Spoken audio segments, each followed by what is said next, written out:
First question. With constant and long practice, our buddhi, intellect, could also become the higher buddhi.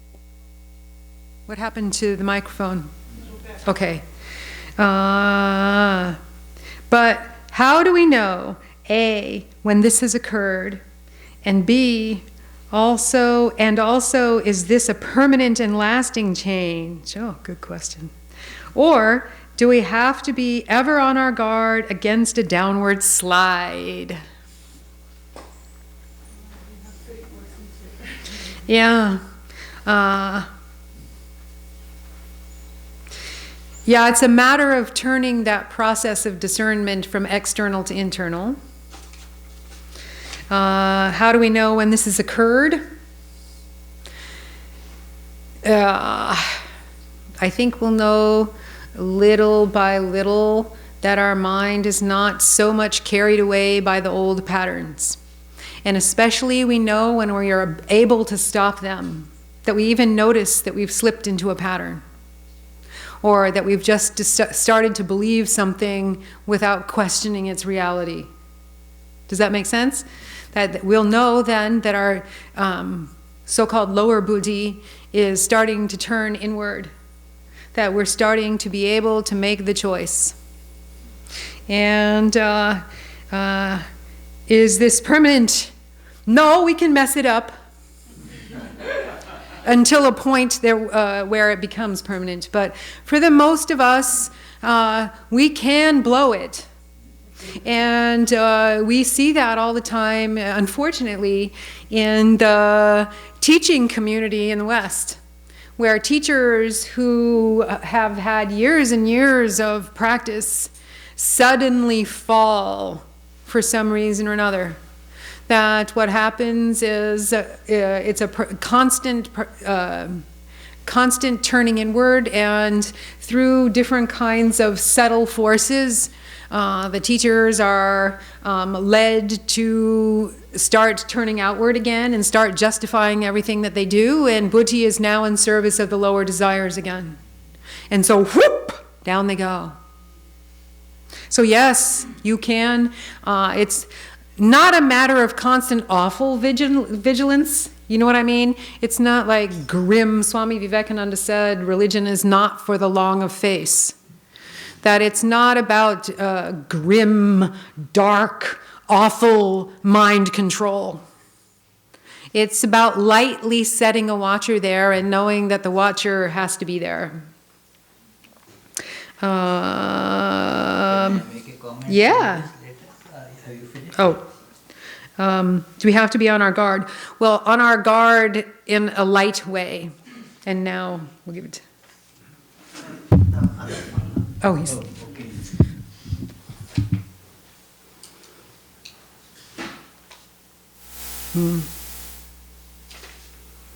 My one thought I got is about the second part of the question, that is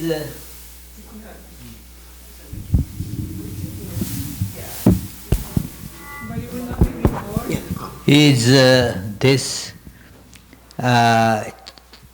change permanent, or we have to be on our guard? I'm just thinking about through what psychology this question has come up. What is lurking behind this question? As if we are tired of controlling. As if we are almost, looking forward to stop this controlling life and fall into something. So therefore, this question, how long, need not be at all asked. It is, let us have it. After all, not that we don't need to have any control. It becomes a natural control, that's all. As they say in scriptures, then it becomes alankaravad anuvartante, means like the proper nice ornaments on a person, naturally on a beautiful person, those ornaments just become naturally, they look beautiful. So also this control becomes a natural aspect of that person. So it is, otherwise it could be very dangerous. One can very easily fall into that idea that, oh, I have been practicing this for last 30 years. And so now I can relax. So that is not a good thing. So let us not get into this question. How long? So as long as you live, let us put it like that. And another thing, of course, is that through this process, we begin to become more peaceful, more so-called happy people. And so as it comes out, why do we want to discontinue? We'll find that our life is more pleasant in a certain way, more peaceful, more equanimity is there with this. So if we're looking in terms of personal benefit, we'll discover that the life of actually living like this is preferable. And so it will then become a non-issue also. Next one. Whoa, another long one. You began the talk with a question.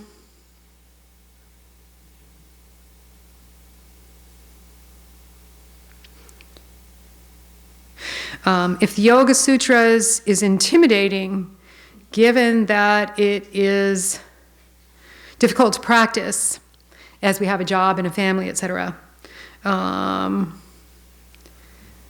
the practice needs a lot more dedication than the other yogas. Restrictions on food, proper appropriate behavior in society, which may not appreciate our outlook, constant guidance of a teacher who himself or herself is an expert, are not easy to acquire, maintain for a long time if acquired. Could you kindly elaborate how this yoga could be practically used for one's benefit without really cutting off all connections with society? That's kind of the way that I describe the whole thing. That traditionally, this kind of yoga is meant, the 2nd and 3rd century text, the Yoga Sutras, is meant for people who are going to walk away. But the essence of it here is you don't need to do that. That we don't need, and the Bhagavad Gita says, a person who could be meditating and walked away in a cave, but his mind is still on the things of the world, that person is a hypocrite. So it's not really about physically walking away. That it may be easier to practice if we don't have distractions, but it's not impossible we can create distractions anywhere we go, quite frankly, with our mind. But yes, if we're very busy people, and it is more of a challenge. But there's lots of ways that the same process applies no matter what, no matter who you are, and no matter what you're doing. So why do yogis take certain food? Well, they usually only eat fruit and milk. And most of us can do that, and they get a minimal amount of sleep. But most of us can't do that. But on the other hand, we can go to the Upanishads, where half the stories are about people like King Janaka, who weren't yogis in caves and still achieved the same realization that a yogi in the cave. And as a matter of fact, in the Upanishads, many of the stories are about yogis in the caves that became proud and arrogant and were brought to their senses by hidden people like wives who are taking care of their husbands, or people like King Janaka, King Janaka, of course, is symbolic of someone with a huge amount of responsibility and with a kingdom that we're going to assume he actually cared about, and not, some kind of modern CEO type thing. So it's not just for yogis in caves. So yes, we may practice restrictions and diets differently. And yes, we do live in a culture that doesn't exactly, that worships the opposite at this point. I think it's learning. I think that these ideas are getting into this culture slowly, but still is worshiping excess and acquisition, and we all have to be good consumers. But so yes, it's a little bit opposite to the dominant culture. That shouldn't matter. And if we feel intimidated by that, then we can go and see that, say for instance, right now, the concept of mindfulness is huge in the business world. Because they've figured out if you can do essentially the same kind of concentration that they're talking about a little bit of in the 8 limbs of yoga, that people are more productive and happier. So it's not foreign anymore to this culture. The tradition is a little bit foreign still, the real traditional yogis. You won't be able, I think, to practice real traditional yoga in this country. For one thing, with a real traditional teacher that really knows what they're talking about with all the pranayamas and the extreme dietary controls, and it's very difficult to find a teacher like that. But the essence of the teaching is the critical thing anyway.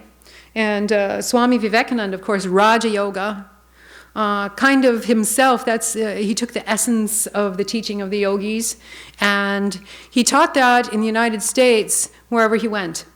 That he always gave introductory talks where he went about Hinduism or whatever it is. And then if people were interested, he would start classes, and he taught Raja Yoga, basically.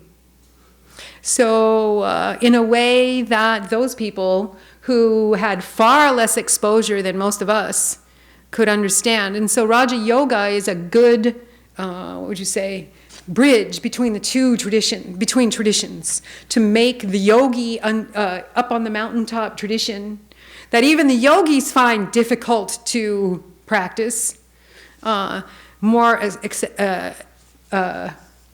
accessible to us. Maharaj, you have something to say?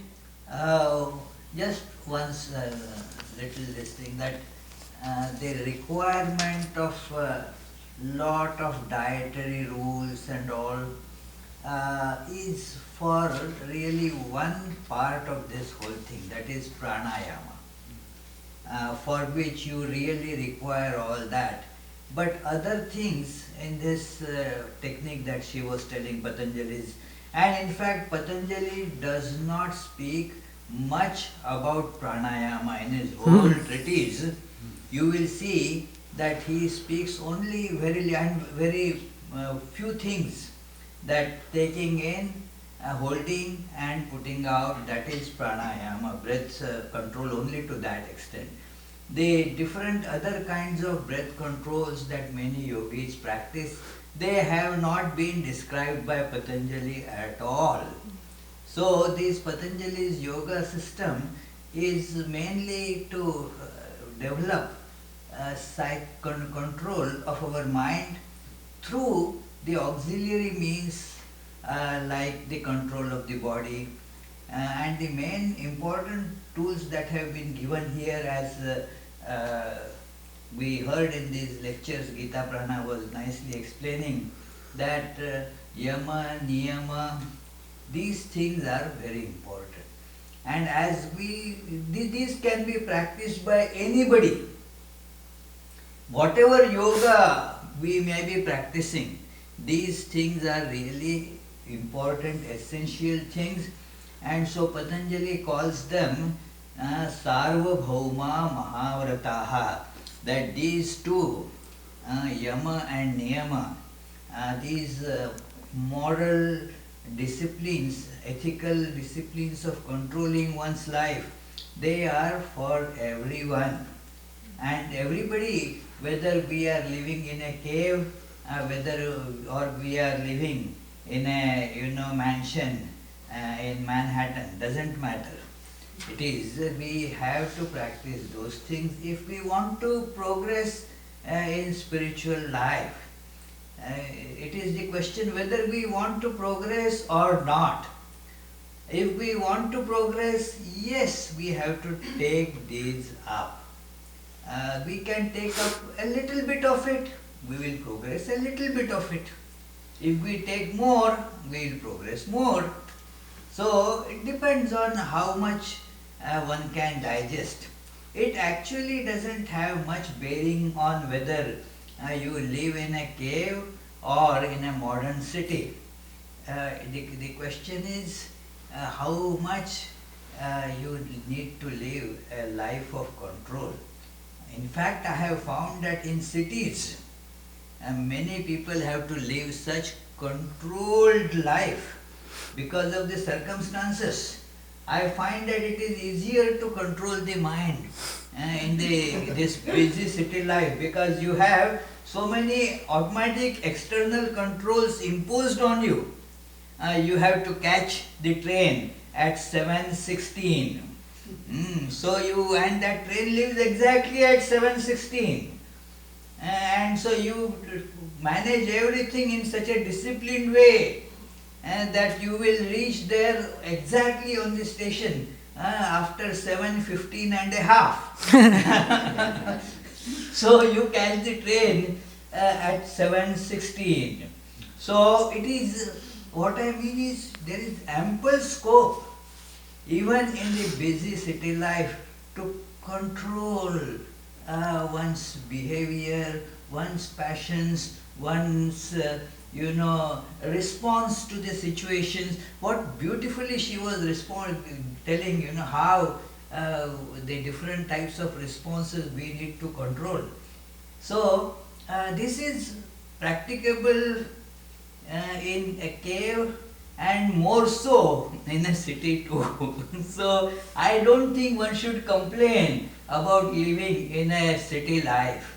And no need at all to complain about it. City life gives you ample opportunity if we want, basically. If we don't want, then that is another thing. Say, for instance, if you're finding yourself in a long line at the supermarket and you're supposed to be somewhere at a certain time and the customer in front of you starts saying, well, and not knowing the check, and meanwhile, there's a chance to practice. Don't get that in cave, Or you've got teenage kids. That's a wonderful chance to practice.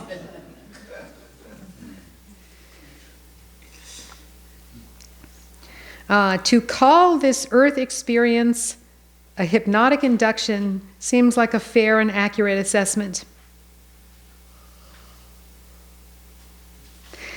If this experience is then a condition of being hypnotized, couldn't any aspect of it be anything you want? Whoa, this is complicated. An ancient Indian scripture says man could at one time fly on his own power, and also there was no death.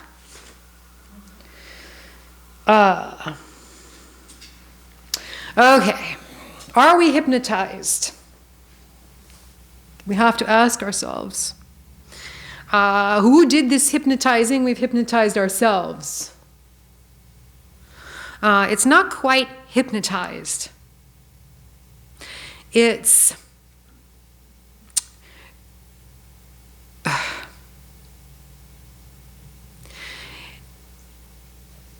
what would you call it? We are looking at one thing and taking it for something else.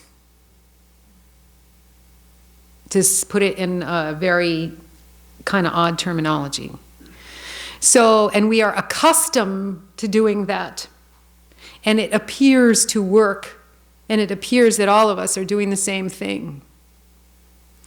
So, who is doing the hypnotizing really? We could say, well, yes, the divine has hypnotized us, but I'm not sure hypnotized is the right, but we can agree that what we experience is like a dream. So I would say more like we might be more like asleep in a certain way. So we could say, yeah, maybe. All right, so, and if this is a condition of being hypnotized, then couldn't any aspect of it be anything you want? Well, that gets into the whole issue of karma, which is a whole nother retreat. But to a certain extent, we can react to it any way we want. But we cannot determine what happens to us. So, according to the theories of karma, the circumstances of things that we experience are already being set up by infinite causes and conditions that are already in play. And so those things are out of our control. That there's one modern teacher that says there's three kinds of business: my business, your business, and God's business. And the only thing we can control is our business. So that's, in those language, God's business. What happens to us, we can't create. But what we can do is respond to it by choice rather than by rote. And the hope, of course, in this whole karmic idea is that if we respond positively, that will leave a positive result. And if we keep responding positively without, instead of destructively, that will create the habit of more positive results, which will then possibly bring about causes and conditions that are positive. We all know what karma, I'm assuming we know. But there's many, many, many different theories of karma, ranging from exact cause to exact effect. In other words, I step on you and you get to step on me in another life. Otherwise, we have a debt between us. There really is that kind of scary karmic theory that it's exact consequence. Up to the notion that in every second, so many causes and conditions are coming into fruition, we can't say that this is the cause of that. That in every choice that we make, in every step that we take, many causes and conditions are coming into fruition. So we can't say, well, it's my karma because, I stepped on an ant, now I'm getting kicked in the head. That it doesn't work like that. So, no, I don't think that we can exactly create our experience in the sense of, at least at the stage that most of us are at. We can't create that experience, but we can create our reaction to it. And we can create the next step in the sense that, like the Bhagavad Gita says, you have the right to act, but not to the fruits. And the fruits, of course, are what will happen to us. How we respond to it is in our control. Or that's what we're aiming for at any rate. An ancient scripture, it's probably true. And we see, I'm sure that Swami Yogatmananda ji has seen, and many of us have seen, things that seemingly miraculous, that seemingly humans are beyond the human power to do, but yet they can do that.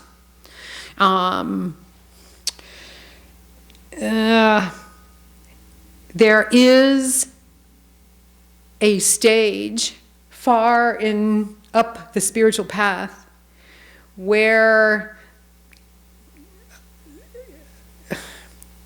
what seems to be control over causes and conditions can cause a person to be able to do what is almost impossible things. But the thing is, are they impossible? And the other thing, of course, is, the other level of this is, do we want to take all scriptures at their literal meaning? That, yes, probably it's true, but on the other hand, we need to ask ourselves, is there another level when they say people could fly? What does that mean? That maybe it means more than just physically flying. That we can fly in dreams. Yeah? And it seems normal. Yeah. So there probably further, as we get more and more understanding of mind and what its limitations and non-limitations are, there are things that seem miraculous now that actually most yogis who have these kinds of what they call siddhis, these powers, and will say, no, this is just more natural stuff, but it looks miraculous because most people aren't functioning on that bandwidth. So the other question is, do you have, is it important? Yeah. The idea that is about this, whether these are the points in the scriptures, you have to read the scriptural statements more in the context that is given there. Need not really take it like, as she said, on the face value. I have not come across any reading like that, but if somebody who wrote that can give me a reference where they said that in the earlier days the human beings could fly and were not were immortal. What is it? Fly, and also there was no death. I don't know if there is any scripture that says that. It might be. It is. Please, I have not read everything that passes for scriptures, but it is. If I get a reference and if I see where that is mentioned, in what context, and then maybe I'll be able to comment on that. Oh, do I need that? For recording? Oh, for recording purposes. Oh, sorry about that. I thought that they can listen. Only this might be a scientific fiction. Yeah, and Fiction, which was one time, was stated that they are not achievable. It has happened, but I think at the same time, we haven't yet got that process. yes, They it say that is. our body will change, and if our brain is intact, then we can go anywhere. But that's a scientific fiction. Could be. That is why it is in the olden times the scriptures, where the scriptures have said that, we will have to find out who said that. Many times something comes in the scripture and then it is quoted as the scripture said that. And then, for example, a scripture was quoted that it is told, it is written in the scriptures that we should kill all holy men and kill cows and all that. So we should do. Why the scriptures write like that? So which scripture says that? Where is it? It is written in Srimad Bhagavatam. And when you find that where it is written in the Srimad Bhagavatam, yes, it is written. But what it is, in whose mouth it is in Hiranyakashipu's mouth, you see.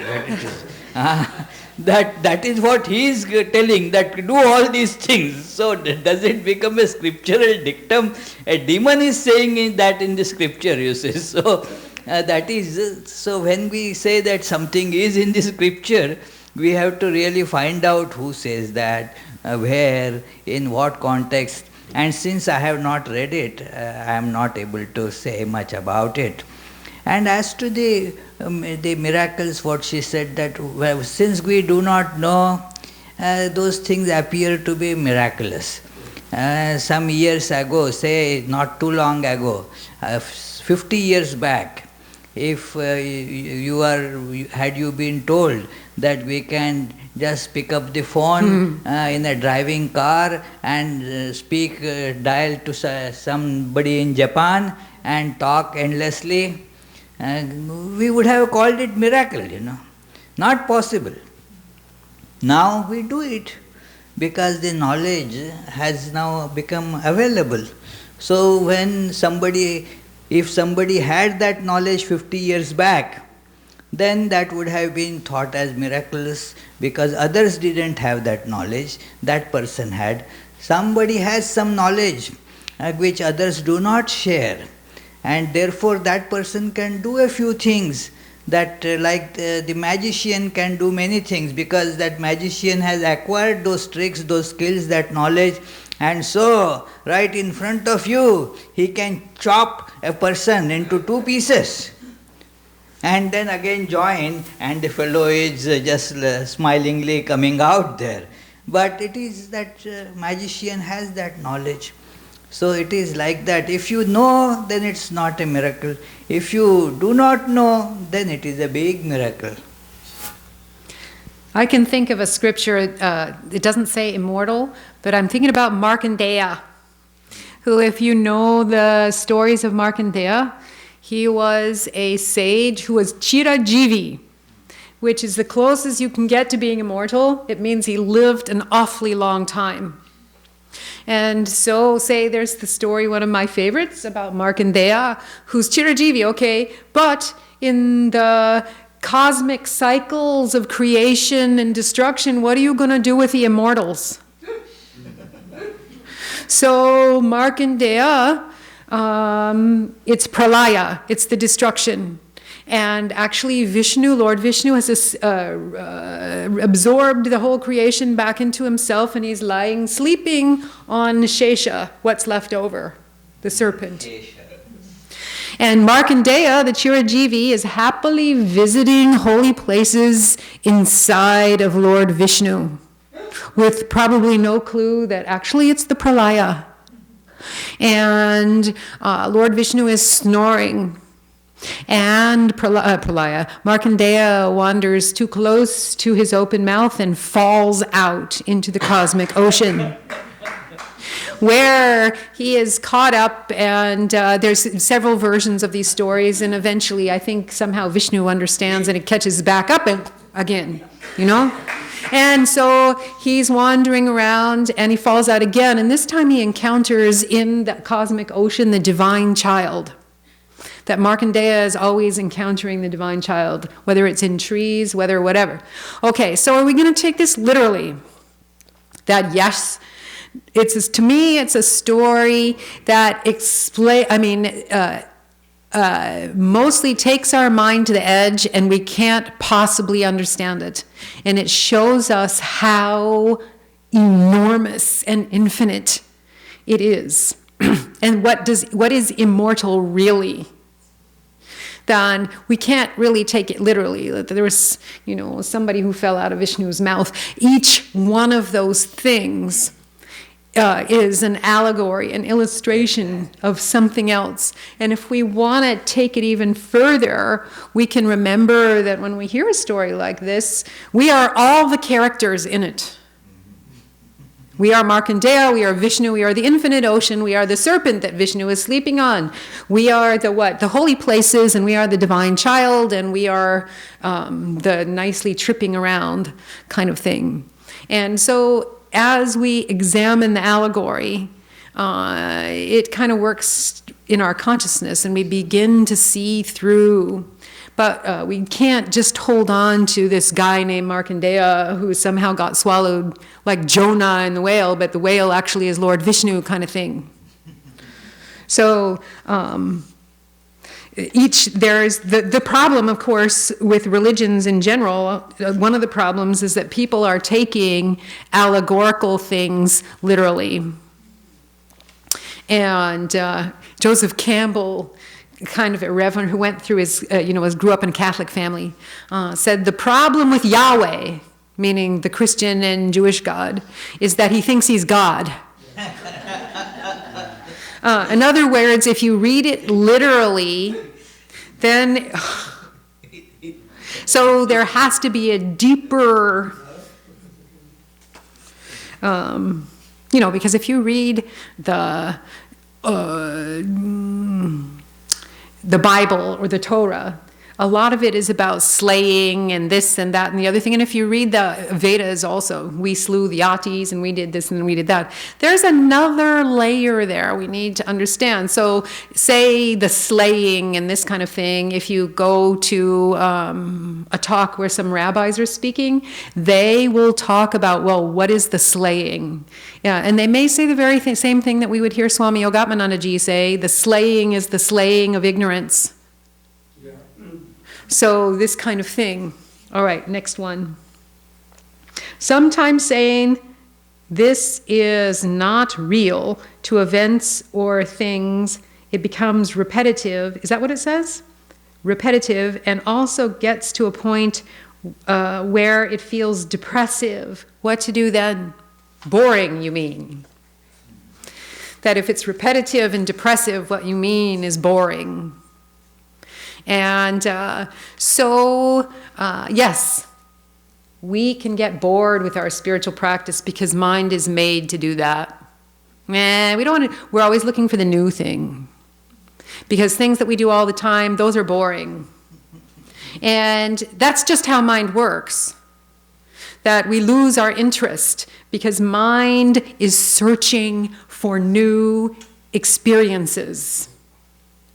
And so if we're doing the same thing over and over again, it's like, what is it? Been there, done that.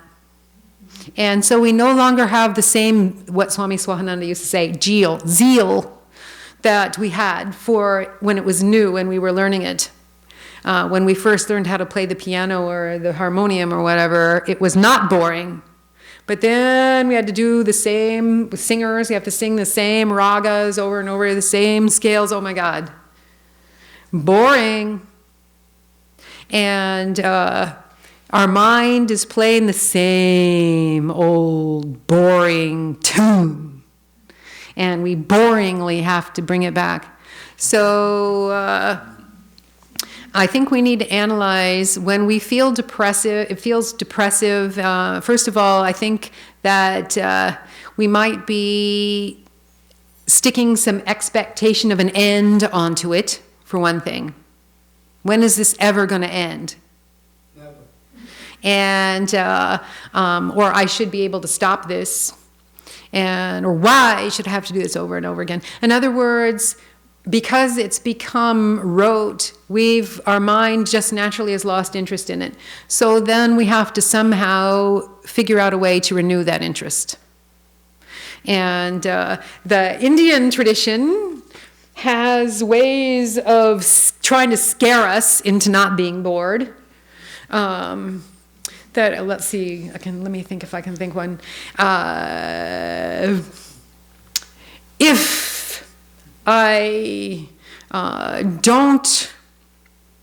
I lose this chance to such and such and such, I will be born into situations where I will suffer 100 times hell, la la la la la la. And the Buddhist tradition, sometimes playing on the law of karma, for every ant that I kill, I will go to such and such a fiery this and that for so many. What is that saying? It's saying that get motivated now. And all of it's saying, don't just kind of let it slide. And don't let the mind play the trick, because boring is a trick of the mind. Monastics are good at complaining about boring at a certain level, at a certain time. And actually, at least in my experience, when monastics start complaining about boring, is because their ego is kicking up a fight, because they might actually be moving forward a little bit.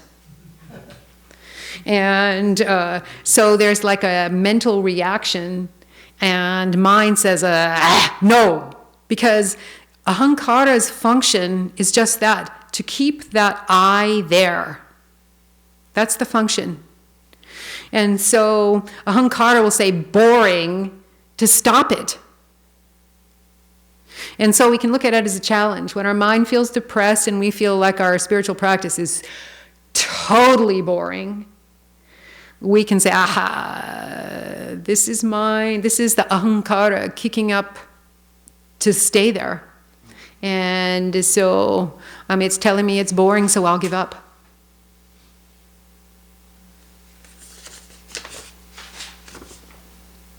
No?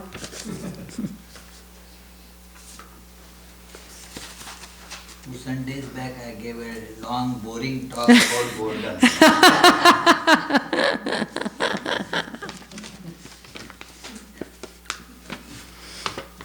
Boredom is a good thing because it gives you a chance to find out where you have some kind of aversion. That if you start being bored, you can bet you're telling yourself somewhere, I don't like this. And what is it? Then you have a chance to find out, what is it that we don't like?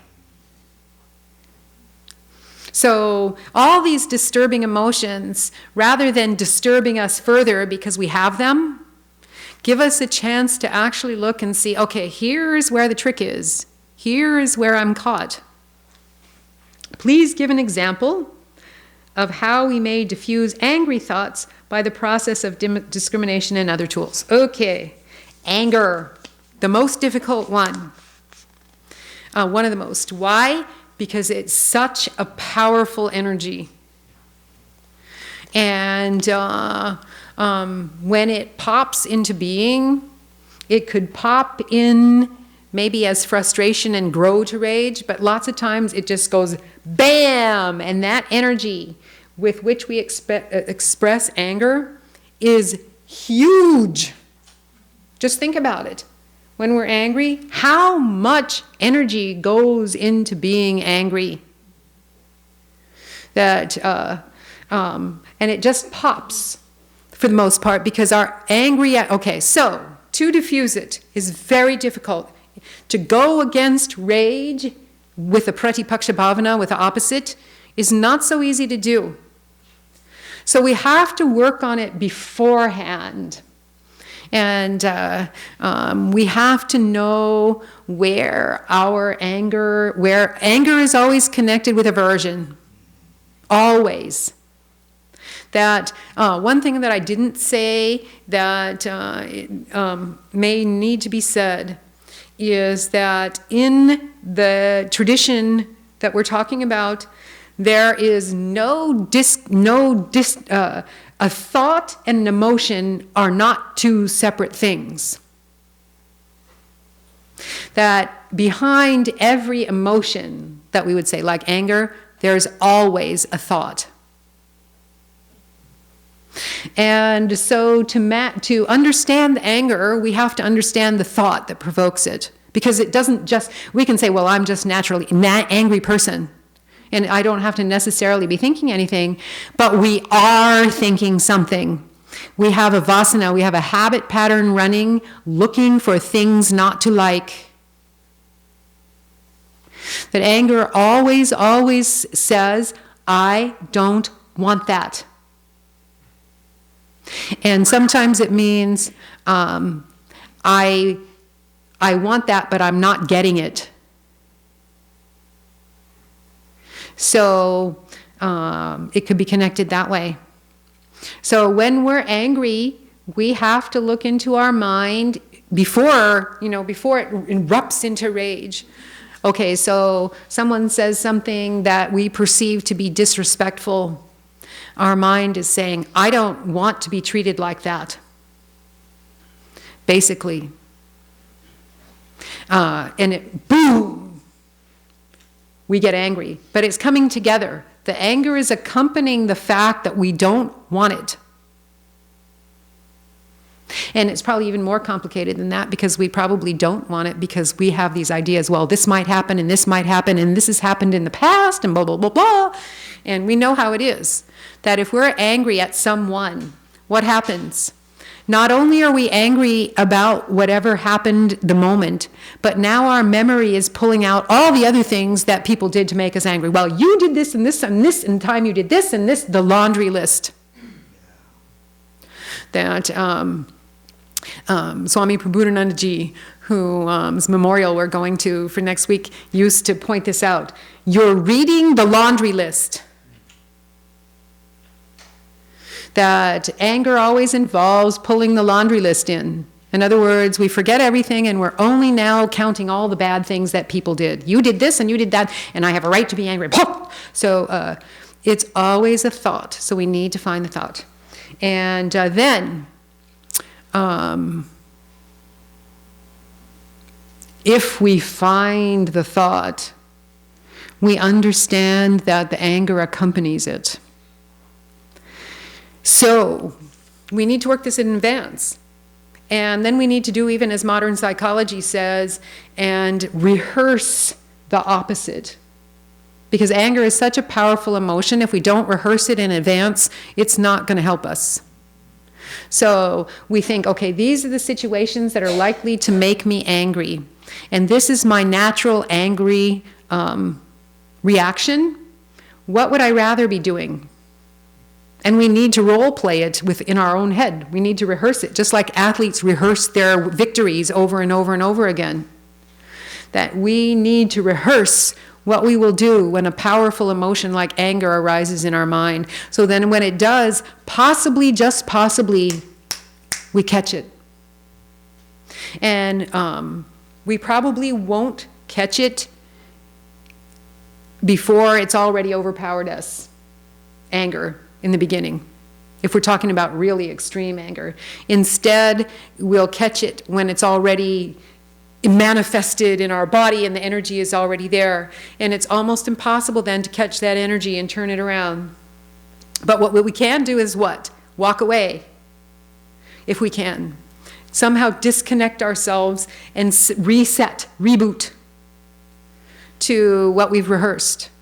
And even once, if we catch ourselves, it's a victory. We won't, and have not the expectation with a strong emotion like anger, and it could be any strong emotion, that we will be perfect the first time. And then if we're better at it, what we want to do is steal the energy from the anger. Does that make sense? Think, if we could use that energy that anger embodies for some other thing, like say for instance, working towards our spiritual goal, think how much more strong we will be. That we want to literally drain the energy away from that angry thought. And to do that, we also have to rehearse how we're going to do it. That anger is one of the most, this extreme anger, and also extreme lust, extreme addiction. Those things are so powerful that it's very difficult to deal with them in the moment unless we've rehearsed beforehand. So that's you have anything?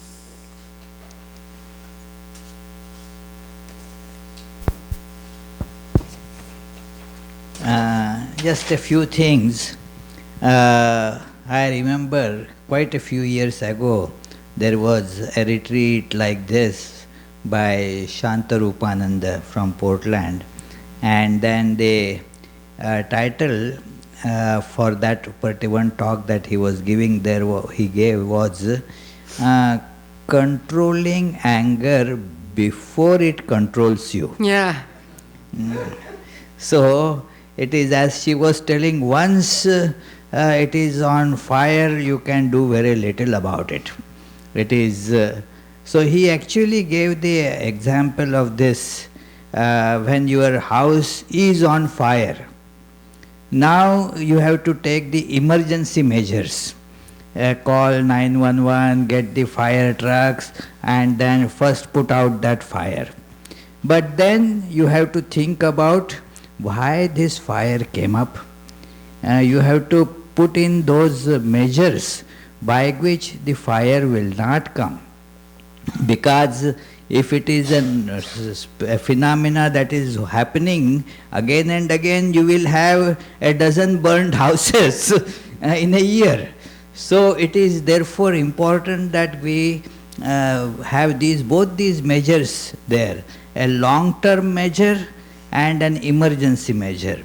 When the anger, you are already on the boil, the anger is there, then, emergency measure. A certain emergency measures work temporarily. Please do not attach a big value to it, but they work like holding the breath or breathing this thing normally or leaving the place quickly. one gentleman, he was our contractor, and then we had some dispute about payments and the work that he had done, and then we were having a meeting, and we were telling him that, well, this is not what you were supposed to do, and then this is where you have charged more, and so, and he suddenly got up and went away. Then later on, he said that, well, I have this problem, I get very angry. And therefore, when that point is there, I cannot control myself. So I would be saying what I shouldn't say. I would do something that would be very bad. And so at that time, I just leave the place and go away. So that is an emergency measure. Now it is. But that too becomes effective only if, as she was telling, the emotion, one should be able to guess that it is coming up. We should be able to see. Like you see, when the water is boiling, before it boils, you see the signs. Some bubbles are coming up. So now you know that it is going to boil. And so at that time you switch it off if you don't want it to. Similarly, the anger and lust and such emotions, before they rise, you see that they are coming up. If one is observant enough, if one has trained oneself, you see, it is coming up. At that time it is easier to control. And if you do not control at that time, later on you lose the capability to control. You are on fire. You are anger now. You are not separate from it. Who is going to control? So that is that measure. Another thing that she was telling, very nice, that it is anger is connected with aversion. It is connected, as Shankaracharya points it out, that it is same as desire or lust. Kama esha, krodha esha, that verse in Bhagavad Gita, there it says, he points out that there are not, the Lord has not used that plural there. Same one thing sometimes appears as kama, means lust. At other time that very thing appears as anger. And the commentary is great. Sa eva kama kechit pratihatasan, that very desire, when it meets an obstacle, reverses back like a ball thrown on the wall. It will meet the resistance and come back. So that lust will hit the wall, and then that lust will come back to you as anger, because your desires were not met. What you wanted didn't work out, and then you flare into big anger, punishing yourself by that act more. You will cause problems for others, that is secondary. You will be causing so many problems to yourself. So that is why this anger. And one Swami told me a very important thing, that okay, for the time being you control like that, but it is good if you give it some expression. Because if you suppress it, then, and if you do not find out a way to take it out somewhere, then that anger will turn into something worse inside. Yeah. It will turn into hatred. So therefore, give some kind of not a destructive thing, like you have a valve in your pressure cookers or somewhere, so that when the pressure becomes too much, the valve gets released, and then the extra steam kind of goes out, so that the damage is controlled. So also when you become angry, okay, let it out somewhere, so that it doesn't now go inside and create a much damaging disorder, psychic disorder for you. So this is to be remembered too. Thank you. And the other thing, of course, that we haven't said, and it goes without saying, is you are only judging your own anger. You cannot judge the anger of anyone else, or even if they are angry. That is not your business. That, in other words, say for instance, if you're, I was talking at breakfast or lunch about this, when I grew up in a family, it was mostly Russian, and Russians, just like the novels, love to argue. And they argue for hours at very high volume, and it looks like they're furious at each other and they are going to kill each other. But they're actually not angry at all. It's just simply their culture. They love to argue. And, you know, they'll get up in each other's faces and call each other, you idiot! And nobody takes offense at that because that's the cultural condition of that. So, and we can't judge that. So we come from you might come from a culture like this. This happens in the convent. And maybe somebody comes from the UK, which is the exact opposite, a culture that is not showing expression of emotion at all. And how are you going to read that other person? You have an effusive person, maybe they come from the Far East, or the Eastern Europe, or they come from South America, accustomed to acting, and it may look like anger, but you can't judge that. You can only judge your own. And even if the person is angry at you, it's not your business. So if we're asking this question, we have to make sure we're asking about our own anger and not about somebody else's. And so I think there's a few more. What do we do? Keep going? Okay. How to overcome the illusion of I. Well, we talked about it today. Carefully, slowly, doing all these things that we've talked about, that hold of the illusion of I becomes less. And the other thing was, don't take yourself so seriously. And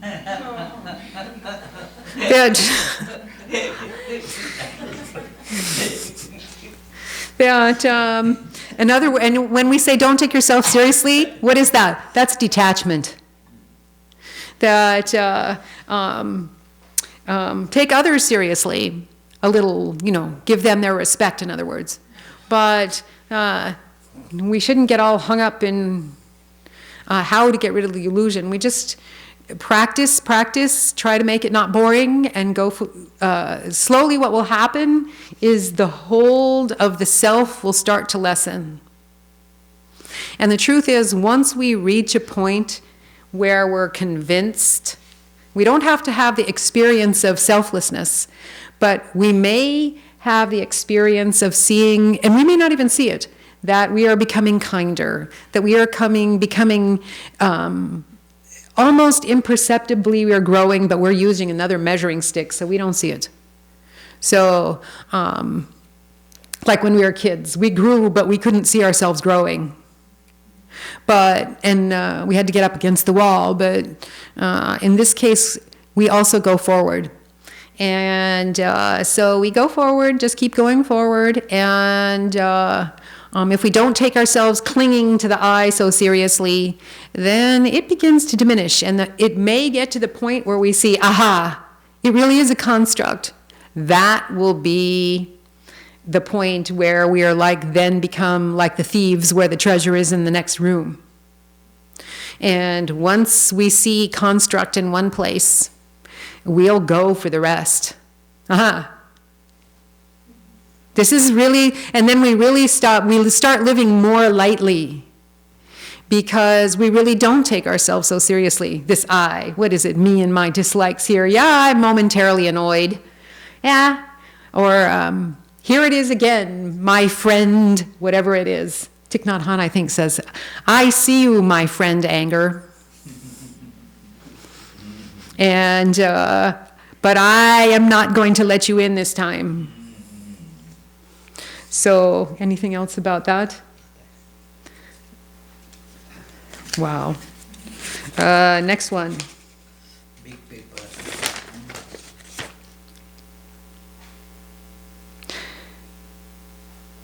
What happens after you are able to visualize your Ishtam more or less steadily? How should you continue after that? How do you get to concentrate steadily on your Ishtam? Practice!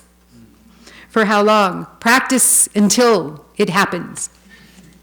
How long is not a question. This is a question asked, as Swami has already explained, from inside the dream. How long? How much? These are things asked as part of the illusion itself. That there is no long. We practice we can say for the love of it. For how long? Until endless time ends. Once I heard the Dalai Lama say, someone was saying, well, how long do we have to practice? And he said, we should not think when we're gauging our spirit, if we're going to gauge our spiritual practice at all, we should not be thinking in terms of years, a year, or weeks or years. We should, if we're going to compare at all, we should be thinking in terms of decades and maybe even lifetimes. That should be the way we look. In a decade, have I improved? And then he'd go on to say, yes, I think I've made some small progress. But look at him, or others like him. They're radiating some kind of light. And they say, I've made some small practice. So that shows the attitude. How many of us have a comfortable life, but can't we have realization in an air-conditioned room without much sacrifice? The sacrifice, of course, is internal, and the sacrifice is I. We're throwing the I into the flames here. And the externals only matter if we're attached to them and we feel that we have to have them to be happy. So if we're in an air-conditioned room and we can't live without it, then we have to ask ourselves why. But in itself, an air-conditioned room or a cave doesn't really matter. If we can't meditate without our cave, at the Olima retreat house in San Francisco, there was a group that used to rent the retreat house once a month, and they could not meditate without burning green rose incense. And there was another group, this is back in the beginning, there was another group that could not meditate unless their feet were in a bucket of water. So we don't want to get into those situations where we have to have something. So yes, we can meditate and have our realization in an air-conditioned room, but it shouldn't matter. When it doesn't matter, we will. Anything? Well, exactly. There should be nothing that should be so compellingly needed for it as per external situation. It should be, if there is an air-conditioned room, fine. If there is no room, that too should be fine, Not alone room without AC, even if there is no room at all, one should be okay, So it is no conditions, that is important, you say. Air condition or water condition and whatever, if we put those conditions, that means we are going to live in conditions, and that means bound, never free. So, realization can occur in this thing. As the ignorance goes away, one realizes the truth. But if we want to hold on to ignorance, then, well, that is our choice, you say. And we can find no end of reasons why. One of the things that are often suggested, how to go about all of this, is work on your small likes and dislikes. That the idea is to go for the small ones, no likes and dislikes. And it can be even something like getting up and saying, "Whoa!" What is that? Not liking.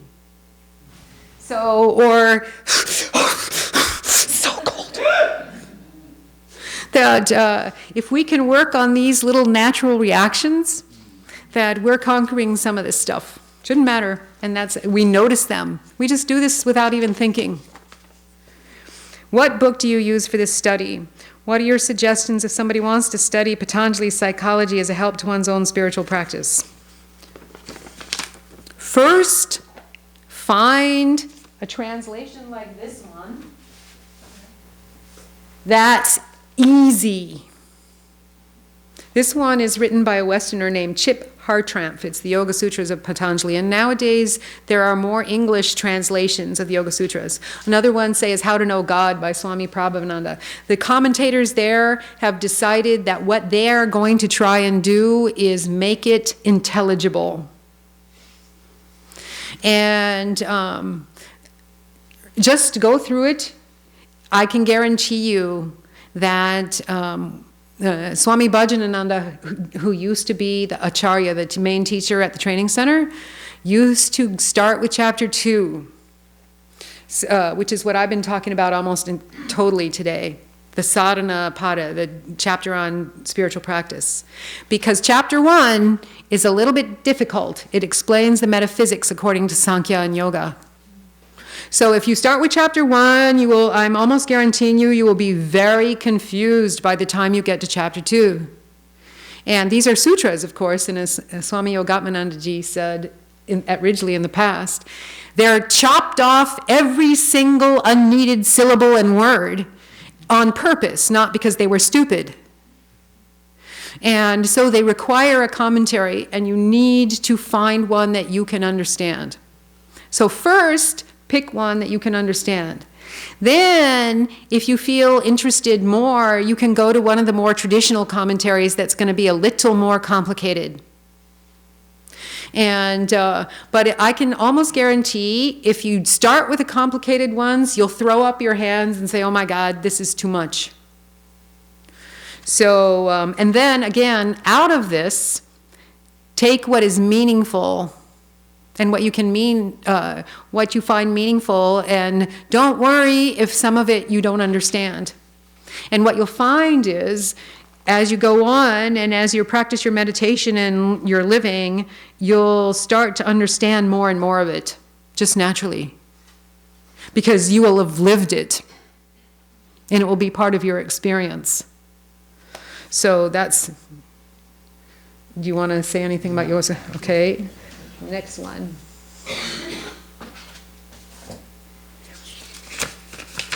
Because of the popularity of yoga in this country, one of the side effects is the Yoga Sutras are becoming more and more translated into English by all sorts of different scholars and non-scholars and everything else.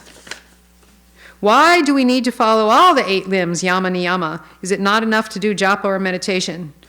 Well, Hiranyakashipu did a lot of japa and meditation. Do you know what that means? That it's not enough. Let's see, how shall I say it? Our minds, without practicing the yamas and niyamas, will never be still enough to truly practice japa and meditation. Because the agitation of having our mind all over the place and being not practiced, the yamas and the niyamas are the antidotes to the disturbing emotions. And if we don't practice those, we can fool ourselves into, do so many japam, and but it will have its effect. But the Indian tradition is filled with stories of people of dubious character performing the same things and wreaking havoc on the world. That anyone can train their mind and focus their mind, and it could be on something like the annihilation of Jews. And if they have big karma, we could say, they can make big destruction. So the basis of all of this is putting oneself in a lifestyle that leads us to be calm and peaceful. And then the rest is naturally easy. Are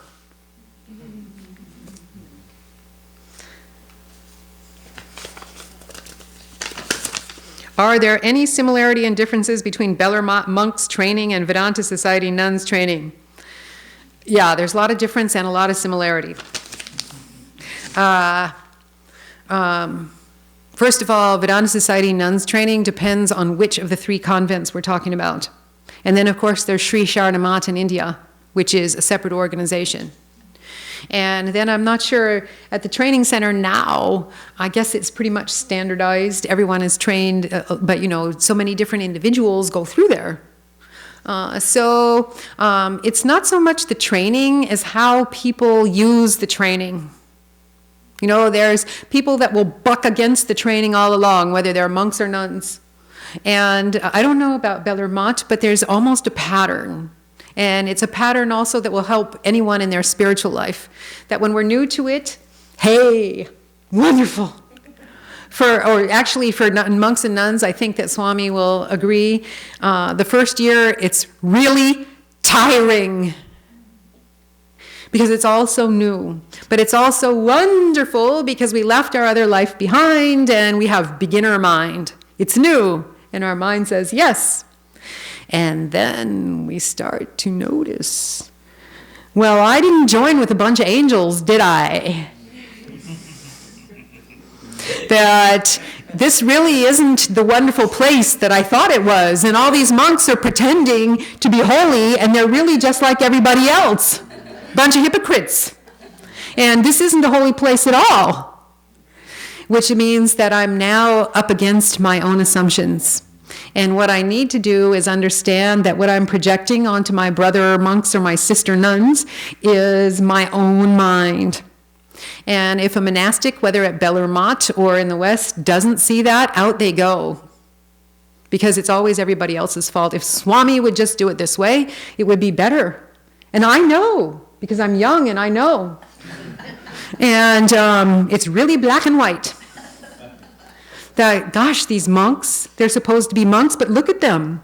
They have their TV, and Bellarmine has God knows how many cars, and like that. Or these nuns, so it really doesn't matter exactly. So why should I listen to what they do? Look at them. They say practice detachment. They're not detached. So why should I be? Or I am and they're not. So, Then eventually what happens is it dawns on me, it's here. And then we accept the struggle, and we stay. Now we know the struggle is internal, and these people have their own struggles also. And then what happens is it goes on and on and on and on, and we think, how long must I do that? So how different is that from being a spiritual aspirant anywhere?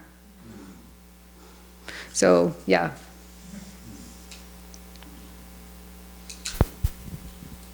Well, training has these 2 aspects. One is formal training and informal training. The formal training is only to kindle and guide the informal training. If the informal training is not happening, then the formal training has really not much value as so far as the monastic life goes. You may learn a few Upanishads and this and that, or some rules of the order and such formal things could be learned. But the spirit of monastic life, the internal dedication to the ideal, that is a different thing. And let me assure friends, it is very, very difficult even for those who are very closely connected with the order to gauge it. From outside, the appearances will be different. Some Swami will be seen as very meditative, hardly talking. Another Swami would seem to be very jovial. But these are the externals. Some Swami would be seen to be giving lot of lectures and would be seen as very scholarly. Another would not venture to give a single lecture. But that gives an external impression. that this Swami giving has a good training, the others doesn't have a good training, it seems. That is not the case at all. It is the internal training that is the most important thing. To have that dedication. It is, other formal things are very, secondary in that sense. Our Swami Bhuteshananji told a story. He was president of the order. Of course, he didn't tell it when he was talking to us, but we heard it from our predecessors there at training center, that why we teach Upanishads, in training center. Long ago, one Swami told a novice that go to the bookshop and get a copy of Katha Upanishad. And then he goes to the bookstore and asks for Katha Upanyas. Upanyas means a novel, So, and he said, our modest expectation that after learning these Upanishads, at least you will not do that. So, the value of, see, that is his inimitable style, it is Bhuteshananji's inimitable style was like that.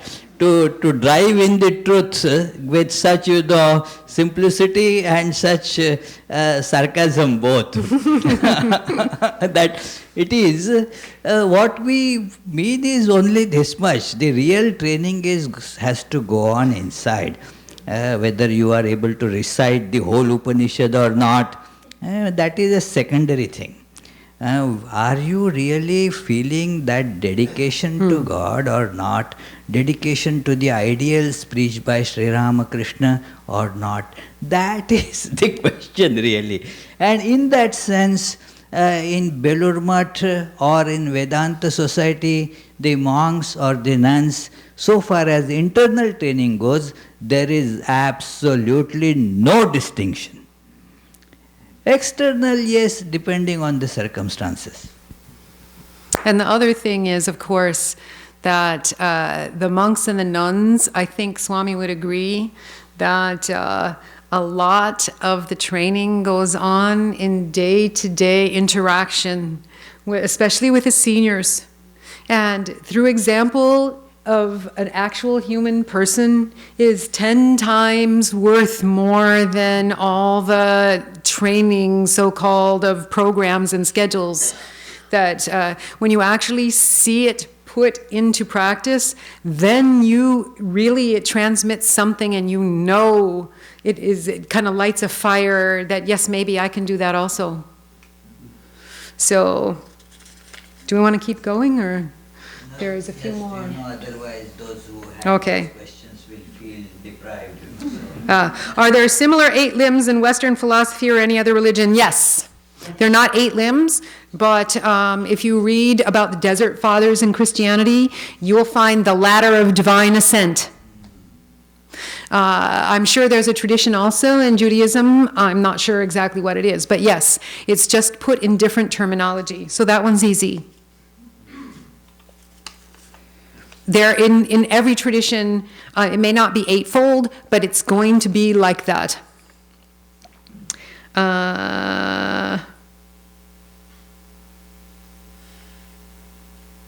Why is this experience today any more real or more equanimitous than any other? Well, it's totally unreal, like all the others. But the question is, again, this experience today, does it lead towards being more involved in diversity, or does it lead towards unity? Swami Vivekananda used to say, this is the way to examine and judge between actions. Does it make for unity, or does it make towards divisiveness or diversity? Well, diversity in the sense of that our actions should always be evaluated like that. Does it lead towards oneness? And of course, we can put it another way, in an emotional way. Love is the ultimate, divine love is the ultimate expression of oneness. So is there love in it? That will lead towards oneness. If there's divisiveness and whatever, then that's leading the other way. So it just depends. Maybe for some of you, this experience is leading towards divisiveness, and as others will say, no, this has been extremely beneficial, and so it will lead towards oneness. But as a whole, you can't say. What's wrong with righteous judgment? Seems necessary to distinguish the worthy from the worthless. Okay, good question.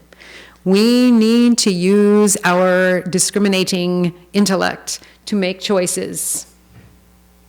Otherwise, we'll just go willy-nilly with whatever our mind is presenting us at any different moment, and we will be like a billiard ball being shot around by all sorts of experiences. So we need to judge. But judge is a loaded word. That we need to discern. I like the word discernment better. That we need to discern what is beneficial from what is just simply more looking for pleasurable experiences. So I'm going to assume these are, to me, a righteous judgment hopefully does not mean sitting in judgment of others. For that, we have no use. I'm still trying to remember the five C's, the destructive C's. That would mean that we might see as beneficial: criticizing, complaining, cavilling. You know what cavilling is? Kind of picking at people, comparing. There's one more. C. That these kinds of things are motivated by disturbing emotions. To me, that is, we want to avoid that. But we do need to make choices. So I would knock off the EOUS from this and say, what is the right choice? How do we make the right choice? Well, through experience, we get better at it. Oops, now they're going on the floor. I'll pick them up later. Many thinks of itself as I. Is this solipsism? My world is the only one?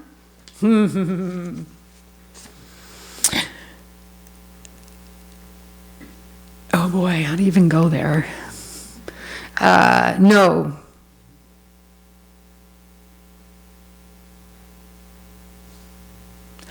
Clearly, all these I's share a world.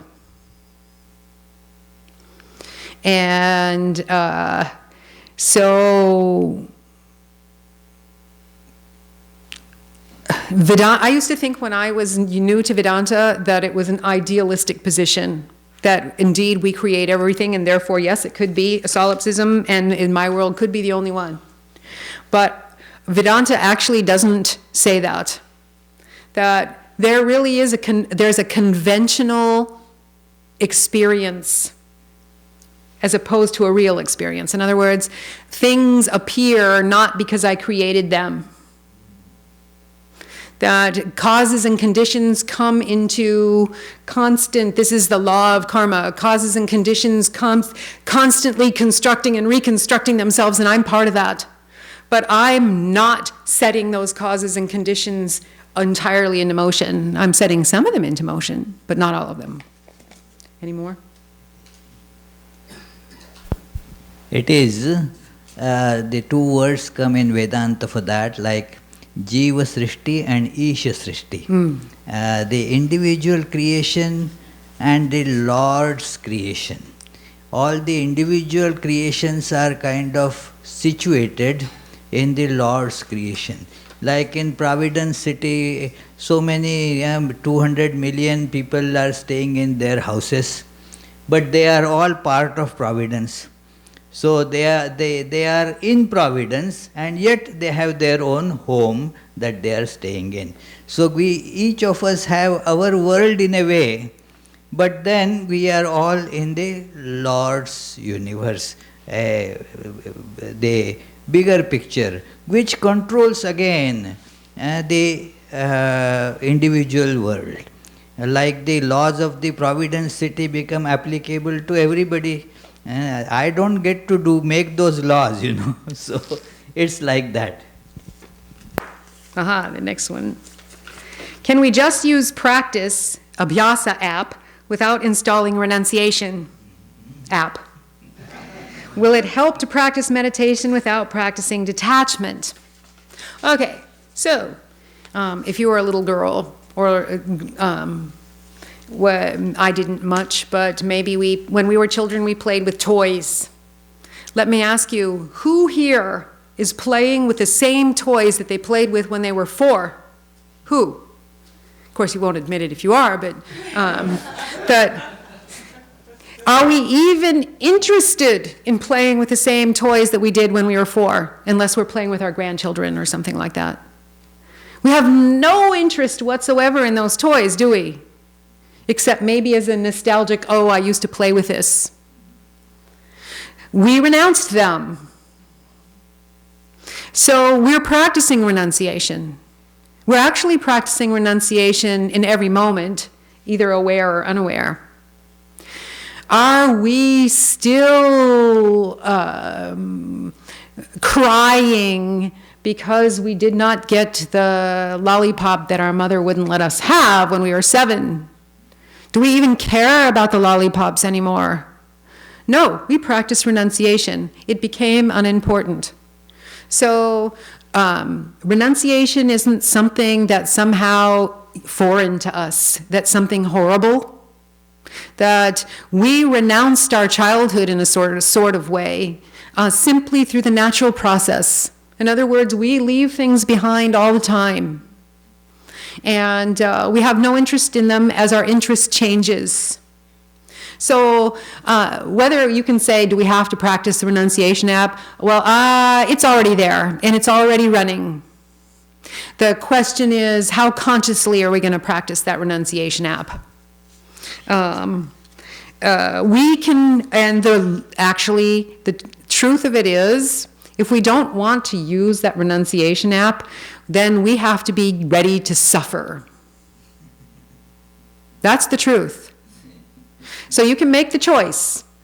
Do I want to suffer, or am I going to use the app? Because the truth of the matter is, why do we suffer? Because we are attached, because we have aversions, and if we don't learn how to let those go, and we will suffer. So it's not a bad thing. That it's not even necessarily difficult. If we are not going to have the renunciation app, do not even take the trouble of having the Abhyasa app. Yeah. It is unnecessary trouble. What we are actually doing in this is, you see, I am giving just another analogy, that like climbing the staircase, we are going towards the goal. And so we are climbing, say, a staircase. So we require 2 things for climbing the staircase. One is, that dynamic movement, that feet have to go like this. Another thing is the readiness to give up the step that we are on. If we say that I don't want to renounce the step that I am on, then you will be just doing, on the same step you will be without going anywhere. You will be doing lot of work without going anywhere. That is better not unnecessarily waste the energy. So if you don't want the renunciation app, do not even take the trouble of downloading that Abhyasa app. Better not have both. Either have both or don't have any. Last question. How is the usual day for a nun in Hollywood convent or in Ridgely? Oh, well, that's 2 different things.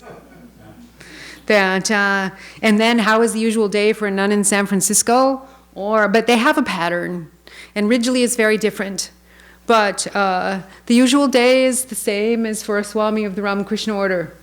That actually, I haven't actually let go of my desire to return to the Hollywood way.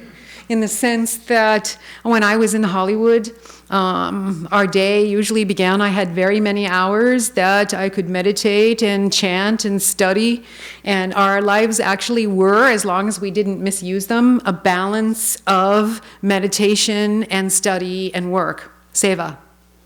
And we had, because we were in an ashram place like this, we had access to teachers and satsang. And at Ridgely, I have to create that myself.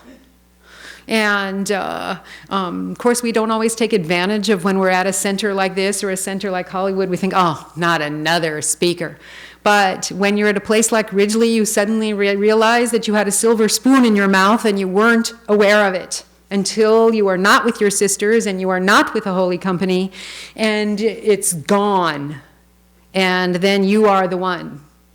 So we followed the pattern that in the morning we would do our meditation, and then in the morning, the later morning, we would do our seva, and then in the afternoon, maybe we had some free time, maybe we didn't. We practiced other kinds of things, and in the evening we went to arati and maybe to the classes.